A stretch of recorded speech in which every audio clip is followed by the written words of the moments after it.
Hello! Good morning, everyone. We hope you've had a really good week last week and that you've come back refreshed, ready for new adventures in your learning this week. So let's get started. And we're going to get started with our thank you slot. We want you to think back over the last week and think, what am I thankful for? So Eley, have you got anything that you would like to share with us that you're thankful for from the last week? So, as you know, we've just moved here, and one of the things I'm really thankful for is exploring what's around us. So this last week, a few times I've gone for a run with my eldest, Lydia, who's at Hanham Woods, and after school we've gone for a run down these really cool little paths that go down to the river, and then we've been running along the river and back up through the woods, and it's just so beautiful. So I'm thankful for that. So as we did last week, teacher, please press pause. And maybe some of you can share things that you're thankful for. Teachers, make sure that maybe you join in too. Isn't it good to think about things we're thankful for?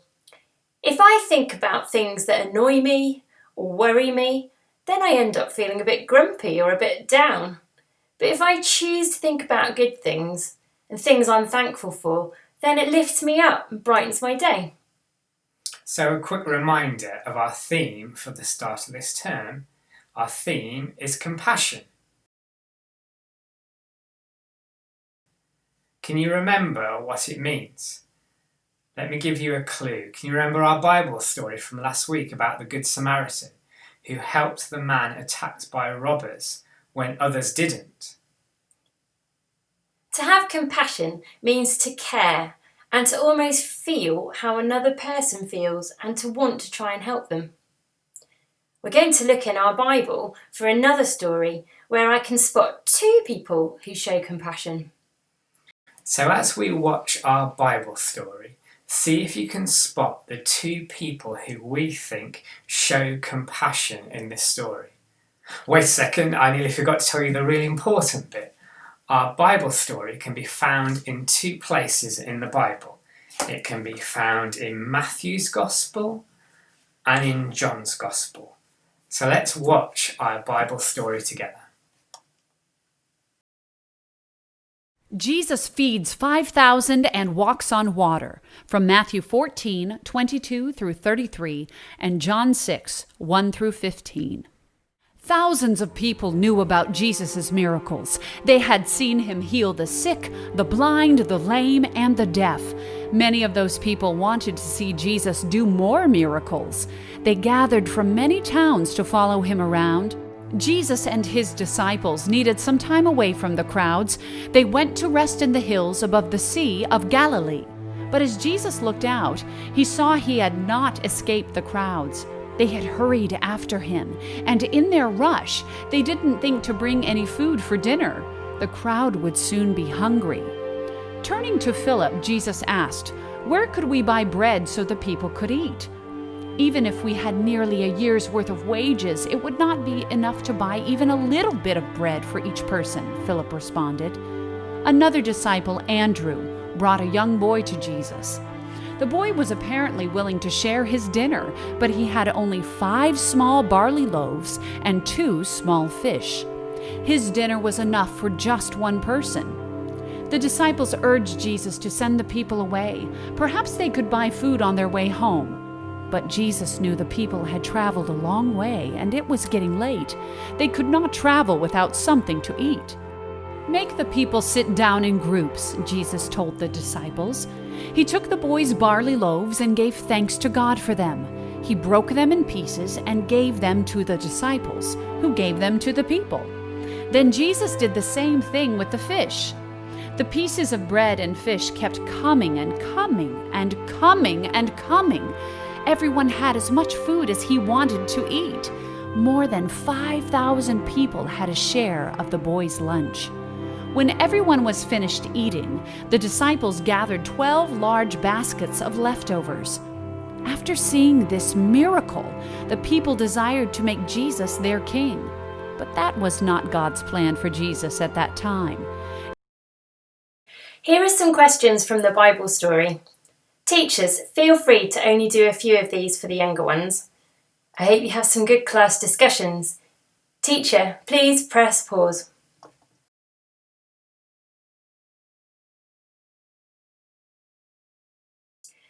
If I'm honest, some days I want to be like Jesus and the little boy in the story. But other days I can sometimes be a bit more like the disciples, where I just don't know how to help, or I think it would be too hard to help, and I'd rather just look after myself. That's the thing about compassion. It's not always easy to care, is it? Sometimes it costs us. For the little boy, he thought when he offered his food, he thought he was going to go hungry. For Jesus, he kept helping others, even though he'd had a really long, busy day, and he was probably really tired and really hungry himself. We want us all to think about how we can be compassionate this week.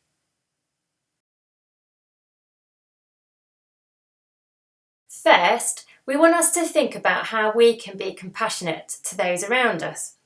Our class, our teachers, our family. Last week, for part of your home learning, you were given the idea to come up with some ideas for ways in which you could put your compassion into action with random acts of kindness. So again, teacher, please press pause, and we hope you can have a good class discussion about acts of kindness that you could do. Now we want us to think bigger about others that we don't know, people in our country or even in other parts of the world. Do you ever see homeless people? Do you ever see sad things on the news where people need help? I wonder if your family supports any charities. I wonder if you have any charities that you think do a really important job. Maybe someone in your family volunteers at a charity. Teacher, please can you press pause and let's all have a class discussion about charities and groups who we can support. I hope you're feeling inspired. Maybe we can all feel a little bit like the boy in our Bible story. What can I do? I'm only little. But do you know, we can all do our little bit.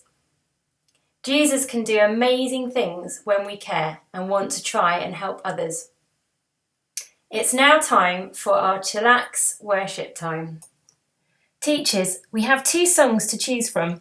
The first one is aimed at the older ones. It's a more reflective song. The second one is a fun, lively song, probably aimed more at Key Stage 1, but it's up to you. There's some actions that the children can join in with if they like to.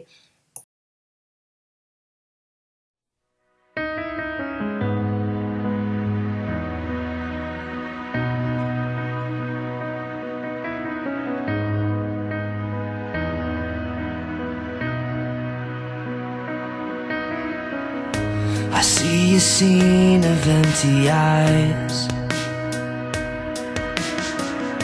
Their silence speaks that life's not fair. They feel the weight of all their hunger, and I feel the weight of their despair. And that's a burden hard to bear. Well, I can't change the world, but I can live with open hands. And I can't change the world, but I can give all that I can. And I can pray and I can love. And when all is said and done, I can't change the world, but I can change the world for one.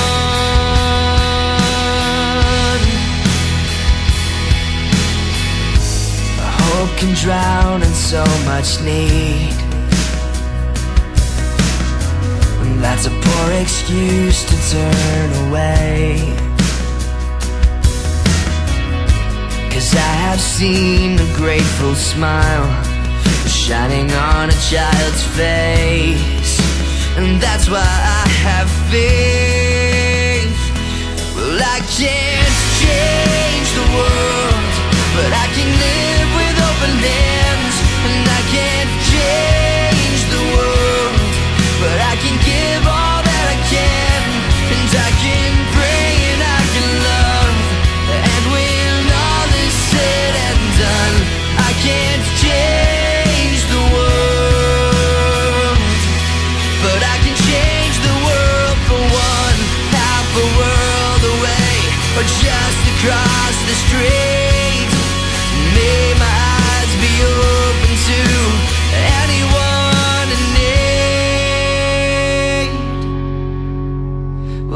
can't change the world.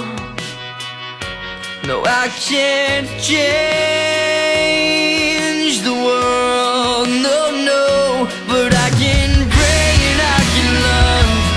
And when all is said and done, I can't change the world, but I can change the world for one.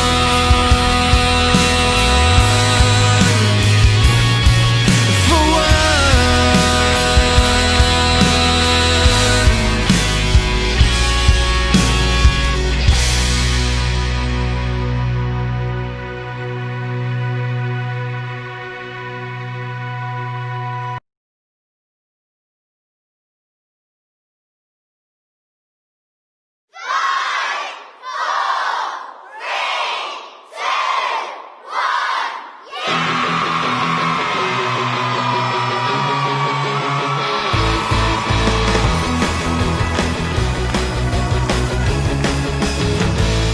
God who made the universe, the earth, the sun, the moon and stars, has a place in his heart for me.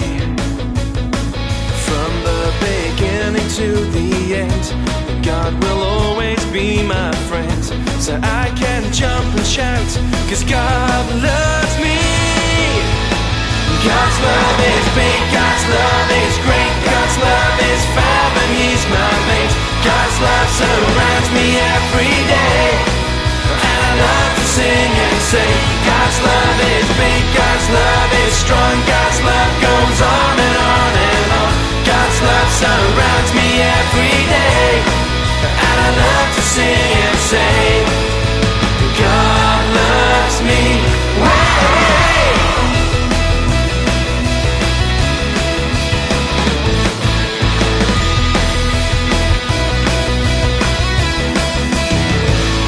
Since before the world began, God knew me and had a plan for my life, how I'm gonna be.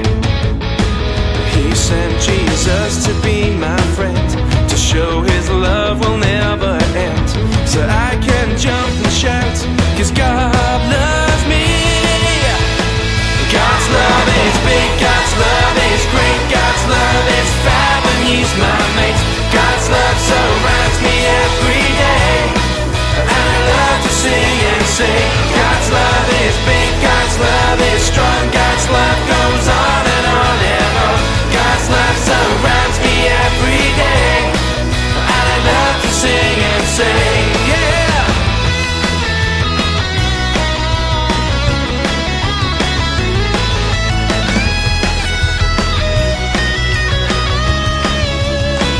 God's love is big, God's love is strong, God's love goes on and on and on.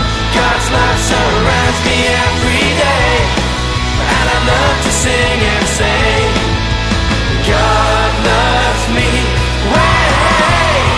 Excellent, that's cool. Okay, let's get those hands clapping. Fantastic. I'm going to sing these words, and I want you to shout out really loud. God's love is big. God's love is great. God's love is fab. God's love is strong. God's love is big. God's love is great. God's love is fab. God's love is strong. God's love is big, great, fab, strong, big, great, fab, strong, big, great, fab, strong, big, great, fab, strong, big, great, fab, strong. God's love is big, God's love is great, God's love is fab, and he's my mate. God's love surrounds me every day, and I love to sing and say, God's love is big, God's love is strong, God's love goes on and on and on. God's love surrounds me every day, and I love to sing and say, God loves me. Way. Yeah. Way.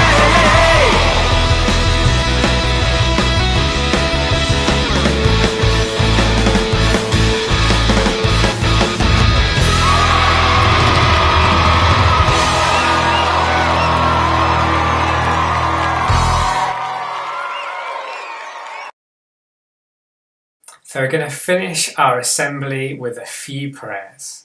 Please join in with us if you want to. Dear God, thank you so much for loving us and being with us all day long. Thank you for the people in our lives who care for us. Please help us to look out for other people and care for them. Amen. Dear God, help us to make good decisions, to be the best learners we can be. Give us plenty of opportunities and let us cherish them. Help us to be kind, sharing and loving, and to treat everyone equally. Help us to care for the wonderful environment we live in, as well as others and ourselves, while giving us the power to conquer life's challenges. Help us to be grateful and not greedy. Thank you for all the happiness and joy you bring us. Amen. We hope you've enjoyed this assembly. If you've any ideas of things that you think we could do better, why not get your teacher to send us an email with your feedback. See you next week. Bye. Bye.